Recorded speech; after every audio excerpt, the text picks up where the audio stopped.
UCCS Athletics, and we are here with head women's softball coach, Coach Ricki.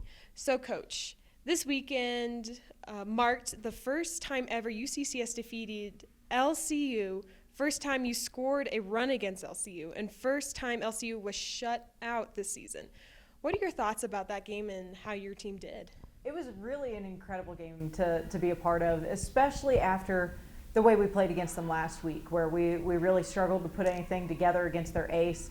When we saw her warming up, it's like, okay, we're going to go see her again. What can we do today? And so we went into that game knowing, it's the fifth game of the weekend.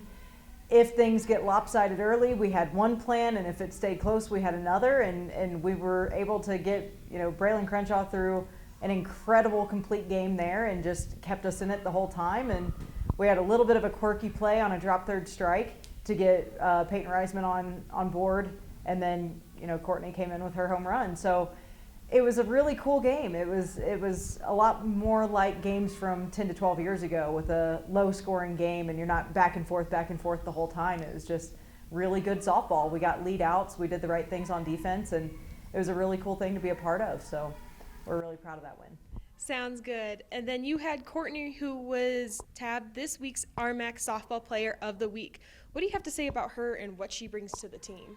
She had a really great performance. If just looking at the numbers alone, the number of home runs, runs scored, batting average, but I think even more than that, she brings such a level of energy and character to our dugout. As somebody who's playing in the DP role, not on both sides of the ball all the time, and so it was just great to have her have that kind of performance so early in the year, and hopefully that will continue to help the rest of our lineup build confidence and sort of pass that energy down the lineup. So very proud of her. Absolutely. And then this week you guys are going against Colorado School of Mines.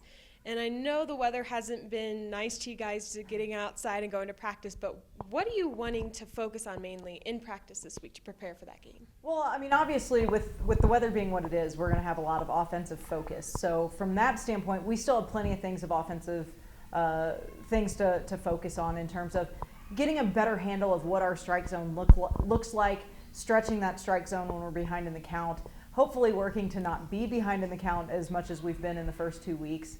But on top of that, we've got all of our games from the past 2 weekends on film. So even though we can't go through and do the reps to work on the things that we know defensively need work, we're at least able to show it to the kids and say, okay, going forward, these are the things we have to be mindful of. And yeah, we don't get a lot of rep it out time on the field right now, but at least with those mental reps, it'll give them some sense of what they can do, person to person to help us improve on the defensive end. So, it's not ideal, but I imagine Mines and everybody else in our conference is a little bit in the same boat. So it comes down to how are you able to overcome that little bit of trial of having the rough weather going into it. But, hopefully we'll get all 4 games in, and right now it's just about competing and getting better every day.